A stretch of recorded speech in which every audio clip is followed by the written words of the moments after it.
Hello, मैं रामहित वैद्युत रसायन के दूसरे लेक्चर में आपका स्वागत करता हूं। पहले लेक्चर में हम लोगों ने डिस्कस किया कुछ बेसिक टर्म्स के ऊपर, जो कुछ इस प्रकार थे: वैद्युत अपघट्ट, वैद्युत अनपघट्ट, प्रबल वैद्युत अपघट्ट, दुर्बल वैद्युत अपघट्ट और वैद्युत अपघट्ट निषेध। इससे संबंधित हमने कुछ प्रश्न भी लिखा था कि आप इस प्रश्न को करके देखिए तो निश्चित रूप से जो कुछ भी बेसिक टर्म्स हम लोगों ने सीखा है वो आप सदा के लिए सीख जाएंगे। आज दूसरा लेक्चर की बारी है जिसमें हम लोग डिस्कस करने वाले हैं फैराडे के प्रथम वैद्युत अपघटनी नियम के ऊपर कि फैराडे का प्रथम वैद्युत अपघटनी नियम अपघटन से किस प्रकार संबंधित है, इसका व्याख्या आज हम लोग करेंगे। तो चलिए स्टार्ट करते हैं फैराडे के प्रथम वैद्युत अपघटनी नियम को। फैराडे का प्रथम वैद्युत अपघटनी नियम क्या कहता है? तो देखिए, किसी वैद्युत अपघटनी सेल के इलेक्ट्रोड पर मुक्त पदार्थ की मात्रा प्रवाहित आवेश के समानुपाती होता है। अब आप जानते हैं कि वैद्युत अपघटनी सेल में दो तरह का इलेक्ट्रोड होता है, एक एनोड होता है और दूसरा कैथोड होता है। तो जब कभी भी हम अपघटनी सेल में आवेश को प्रवाहित करेंगे तो पदार्थ अपने आयनों में टूट जाएगा। अगर अपने आयन में टूट गया तो चूंकि आयन बन चुका है तो वह अलग अलग इलेक्ट्रोड पर जाकर जमा हो जाएगा। जैसे कि ए बी ये एक्वस स्थिति में है और फिर इसमें हमने करंट डाला तो ये ए प्लस और बी माइनस में टूट गया। अब ये ए प्लस बी कहीं पर जाकर जमा होगा और बी माइनस भी कहीं पर जाकर जमा होगा। जाहिर सी बात है, ये धनात्मक आवेश वाला है और ये ऋणात्मक आवेश वाला है। तो ये धनात्मक वाला कहाँ पर जमा होगा? जहाँ पर ऋण आवेश होगा, और ऋणात्मक वाला कहाँ पर जमा होगा? जहाँ पर धन आवेश होगा। तो ये ऋण आवेश वाला चूंकि धनात्मक है तो ऋण आवेश वाला पार्टिकल्स हमारे पास यानी कौन सा इलेक्ट्रोड है? तो कैथोड है, यानी धन आयन कैथोड पर जाकर जमा हो जाएगा। जबकि ऋण आयन कहाँ पर जाकर जमा होगा? तो ये ऋण आयन एनोड इलेक्ट्रोड पर आकर जमा होगा। अब मानिए कि ये हमारे पास कुछ मात्रा में था, कुछ भी 100 ग्राम, 200 ग्राम, 400 ग्राम, तो ये टूटा कितना मात्रा में टूटा ये डिपेंड करेगा प्रवाहित आवेश के ऊपर कि आवेश हमने कितना समय तक दिया या कितना आवेश टोटली इस पर हमने दिया। तो यहाँ पर इस इलेक्ट्रोड पर मुक्त पदार्थ की मात्रा m और इस इलेक्ट्रोड पर भी मुक्त पदार्थ की मात्रा m, अलग अलग आयन वाला पदार्थ है तो इसको हम m1 कर लेते हैं, इसको m2 कर लेते हैं। लेकिन दोनों में प्रवाहित आवेश क्या है? q है। तो दोनों ही पदार्थ की मात्रा आवेश के समानुपाती होता है। यही समझाने का प्रयास करता है फैराडे का प्रथम वैद्युत अपघटनी नियम। यही फैराडे का प्रथम वैद्युत अपघटनी नियम साफ शब्दों में ये कहता है कि इस इलेक्ट्रोड के चारों तरफ जो पदार्थ जमा होगा, ऐसे करके इलेक्ट्रोड के ऊपर जमा हो जाता है, ये जमा हुआ पदार्थ की मात्रा जो होगा वो आवेश के समानुपाती होगा। अर्थात यहाँ पर हम लिख सकते हैं m समानुपाती q। m क्या है? तो m पदार्थ की मात्रा है, कुल पदार्थ की मात्रा है, और q क्या है? तो प्रवाहित आवेश है। तो m आवेश के समानुपाती होगा, जितना ज्यादा हम आवेश देंगे उतना ही अधिक मात्रा में पदार्थ मुक्त होगा। अब समानुपातिक सिंबल्स को हटाने के लिए एक कांस्टेंट हम यूज करते हैं जो यहाँ पर z है, m बराबर ZQ। z क्या है? तो z है वैद्युत रासायनिक संतुल्यांक, ये z हो गया। अब इसे और ज्यादा टर्म्स में हम तोड़ लेते हैं ताकि न्यूमेरिकल क्वेश्चन बनाने में सहायता हो, आसानी से हम न्यूमेरिकल क्वेश्चंस को कर सकते हैं। अब आपने फिजिक्स में पढ़ रखा है Q बराबर IT, तो Q के जगह हम क्या लिख सकते हैं? IT लिख सकते हैं। I मतलब विद्युत धारा हो गया, T का मतलब समय हो गया, M बराबर Z। अब रही बात कि न्यूमेरिकल क्वेश्चन बनाते समय हम वैद्युत रासायनिक समतुल्यांक कैसे ज्ञात करेंगे। इसी लेक्चर में हम लोग ये भी देखेंगे कि वैद्युत रासायनिक समतुल्यांक होता क्या है, बट अभी केवल कैलकुलेट करने के लिए देख लेते हैं। वैद्युत रासायनिक समतुल्यांक ज्ञात करने का सबसे आसान तरीका है, जिस तत्व का वैद्युत रासायनिक समतुल्यांक ज्ञात करना हो उसका आप परमाणु भार लीजिए। क्या लेना है? उसका परमाणु भार लेना है। और बटा में संयोजकता कर देना है, एन यहाँ पर संयोजकता है या परिवर्तित इलेक्ट्रॉन भी आप बोल सकते हैं, और फैराडे से गुणा कर दीजिए, ये हो जाएगा जेड वैद्युत रासायनिक समतुल्यांक। किसी भी तत्व का वैद्युत रासायनिक समतुल्यांक निकालना हो तो उसका परमाणु भार बटा संयोजकता गुणा फैराडे, ये वैद्युत रासायनिक समतुल्यांक निकल जाएगा। तो इसी फॉर्मूला को वहां पर भी हम रख देंगे, जेड बराबर WT बटा NF गुना IT। ये कंप्लीट फॉर्मूला बन गया जिसके जरिए हम किसी भी प्रकार के आंकिक प्रश्न को बना सकते हैं।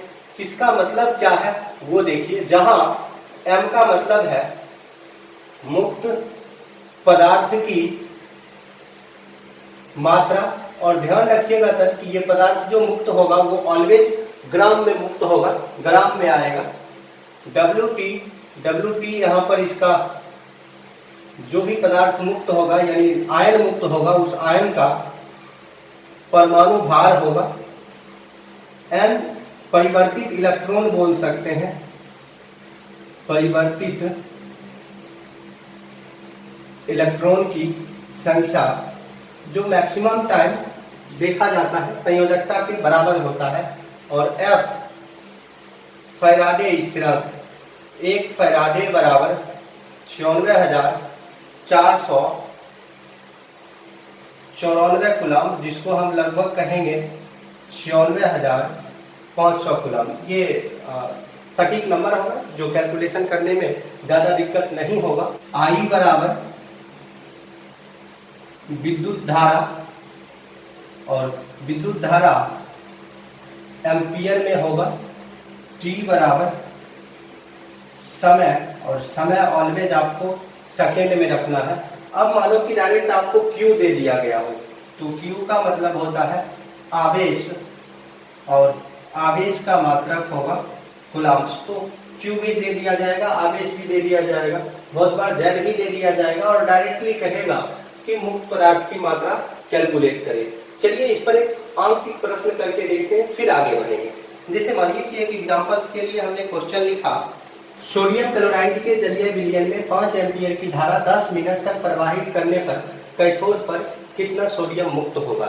ये हमारा क्वेश्चन है। अब इस क्वेश्चन को सॉल्व करना है। सबसे पहले कि इस क्वेश्चन से दिए गए डाटा को हमें निकाल लेना है, और प्राप्त डाटा के अकॉर्डिंग टू ही हमें क्वेश्चन को बनाना है।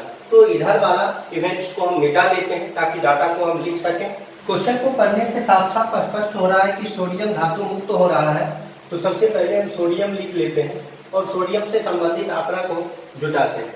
हमें निकालना क्या है, मुक्त पदार्थ की मात्रा की। ये सोडियम कितना मुक्त होगा, वाट मान लेते हैं। सोडियम का परमाणु भार WT, तो सोडियम का परमाणु भार 23 ग्राम पर मोल आप लिख सकते हो। M परिवर्तित इलेक्ट्रॉन की संख्या।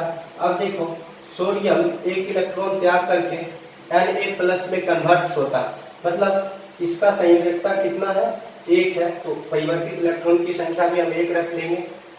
F 1 फैराडे फिक्स वैल्यू है, 1 फैराडे इक्वल टू 96,500 कूलम। और विद्युत धारा I, देखिए कितना विद्युत धारा हम दे रहे हैं, 5 एम्पियर की विद्युत धारा दे रहे हैं। I बराबर 5 एम्पियर, कितना समय तक दे रहे हैं, तो 10 मिनट तक दे रहे हैं। T बराबर 10 मिनट्स। अब इम्पोर्टेंट टर्म ये है कि हमारे पास जो समय चाहिए वो समय सेकेंड में चाहिए, तो सेकेंड में बदल लेंगे, 10 × 60 सेकेंड हो गया। बस सारा का सारा आंकड़ा कंप्लीट है। अब हम सूत्र लगाएंगे और मुक्त पदार्थ की मात्रा आसानी से कैलकुलेट कर लेंगे। कैसे, तो देखिए आपके पास जो भी सूत्र है फैराडे के प्रथम नियम से प्राप्त सूत्र है, M बराबर WT बटा NF गुना IT। अब रही बात कि एक सूत्र ये भी तो है, M बराबर ZQ। हम ये सूत्र इसलिए लगा रहे हैं कि डाटा हमारे पास इसके अकॉर्डिंग टू है। अगर डाटा इसके अकॉर्डिंग टू रहता तो फिर ये सूत्र लगाते। मीन्स हम सूत्र लिख लेते हैं, M बराबर WT बटा NF गुना IT। इसलिए M बराबर WT का वैल्यू कितना, 23 बटा N संयोजकता 1 96,500 कूलम गुना I का वैल्यू कितना एम्पियर, तो 5 एम्पियर, 5 गुना T 10 गुना 7 600 सेकेंड। अब इसको हम सॉल्व कर लेते हैं। ये और ये हमने कट कर दिया, और कुछ करना है, देखिए 5 से ये कट जाएगा। अगर इसको हमने 5 से काट लिया तो 5 एकम 5, 46 बच गया, 5 नवा 45, फिर 15 बच गया, 5 तिया 15, ये भी कट गया। अब आप लिख सकते हैं m बराबर, देख लीजिए 6 से गुना कर लीजिए 23 में, 6 3 18 हो गया आपका, फिर 6 दूना 12 1 13, यानी 138 बटा 193 ग्राम। आई होप कि आप निश्चित रूप से इसको सॉल्व कर लेंगे। ये जो भी आंसर आएगा डेसिमल में, अर्थात हम एक वैद्युत अपघटनी सेल बनाएंगे और उसमें नमक को डाल देंगे। नमक को डालने के बाद 5 एम्पियर की धारा 10 मिनट तक प्रवाहित करेंगे, तो कैथोड के चारों तरफ इतना ही ग्राम क्या मुक्त होगा, तो सोडियम मुक्त होगा। ऐसे करके इससे संबंधित क्वेश्चंस आप बना सकते हैं। क्वेश्चन सेट 1 आप जब असाइनमेंट्स देखेंगे, डाउनलोड किए होंगे आप असाइनमेंट्स को, हमने आपको पिछले लेक्चर में बोला था कि डिस्क्रिप्शन बॉक्स में असाइनमेंट का लिंक दे दिया गया है, वहां से आप डाउनलोड कर लीजिए और डाउनलोड करके हो सके तो उसका प्रिंट आउट निकलवा लीजिए। अगर वो सुविधा आपके पास अवेलेबल नहीं है तो फिर आप मोबाइल में ही उसे आप देखिए और उस क्वेश्चन को बनाइए। तो इससे संबंधित क्वेश्चन सेट 1 में लिखा गया है, उस प्रश्न को आप वहां से बनाकर, या जो प्रॉब्लम उसके बाद हो उस प्रॉब्लम को आप पूछ भी सकते हैं, कमेंट सेक्शंस में लिख सकते हैं, हम बनाकर भेज देंगे उस क्वेश्चंस को, या डायरेक्टली आप हमारे व्हाट्सएप नंबर पर क्वेश्चन को सेंड कर सकते हैं। तो अब बारी है इसी कड़ी में आगे बढ़ने का कि ये क्या था भाई, वैद्युत रासायनिक समतुल्यांक, ये होता क्या है और क्या है, ये इसको डिस्कस करना। तो वैद्युत रासायनिक समतुल्यांक को डिस्कस करने के लिए हम ज्यादा कुछ देखेंगे नहीं, इसी फॉर्मूला में कुछ वर्क एक्स्ट्रा कर लेंगे। फेराडी के प्रथम नियम से जो बात सामने आया वो ये है कि M बराबर Z इंटू आई टी, आई मतलब विद्युत धारा। अब इमेजिन करो कि विद्युत धारा 1 एम्पियर हो और समय भी 1 सेकेंड का, तो क्या होगा, तब होगा सर M बराबर Z गुना 1 गुना 1, यानी M बराबर Z, M बराबर Z। ये बातें कैसे हुई और कब हुई, तो इसी के अकॉर्डिंग टू हमें डेफिनेशन भी मिल जाएगा। ये है पदार्थ की मात्रा, जो मात्रा इलेक्ट्रोड पर जमा हो रहा है, और ये क्या है, तो ये है भाई वैद्युत रासायनिक समतुल्यांक। तो देखो वैद्युत रासायनिक समतुल्यांक पदार्थ की मात्रा के कब बराबर है, जब वैद्युत अपघटनी सेल में 1 एम्पियर की धारा 1 सेकेंड तक प्रवाहित की जाती है। तो इलेक्ट्रोड पर जो भी पदार्थ की मात्रा मुक्त होती है वही मात्रा क्या कहलाती है, वैद्युत रासायनिक समतुल्यांक कहलाती है। मीन्स इसका डेफिनेशन आप लिख सकते हैं, जब किसी वैद्युत अपघटनी सेल में 1 एम्पियर की धारा 1 सेकेंड तक प्रवाहित किया जाता है तो इलेक्ट्रोड पर मुक्त पदार्थ की मात्रा वैद्युत रासायनिक समतुल्यांक कहलाता है। ये वैद्युत रासायनिक समतुल्यांक का डेफिनेशन हो गया। बहुत बार डायरेक्टली 2 नंबर के लिए पूछ भी लिया जाता है, इसको हम Z से सूचित करते हैं। और ये चीजें लिखने के बाद चूंकि करके ये चीजें आपको इसके नीचे लिखना पड़ेगा। जब आप डेफिनेशन लिख रहे होंगे, क्वेश्चन बना रहे होंगे, तो ऊपर का जो डाटा हमने लिखा है उसको आप डेफिनेशन के नीचे लिखिए, आपका आंसर ज्यादा बेहतर होगा। अब रही बात कि किसी तत्व का, डायरेक्टली हमें किसी तत्व का पूछ दिया जाए कि वैद्युत रासायनिक समतुल्यांक क्या होगा, चाहे वह तत्व ऑक्सीजन हो या चाहे वह तत्व नाइट्रोजन हो या कोई भी तत्व हो, तो उसका अगर वैद्युत रासायनिक समतुल्यांक हमें कैलकुलेट करना हो तो हम कैसे वही फॉर्मूला यूज करेंगे। इसके नीचे हम लिख लेते हैं तत्व के लिए वैद्युत रासायनिक समतुल्यांक के लिए क्या सूत्र होगा, तो एक नोट करके लिखते हैं, Z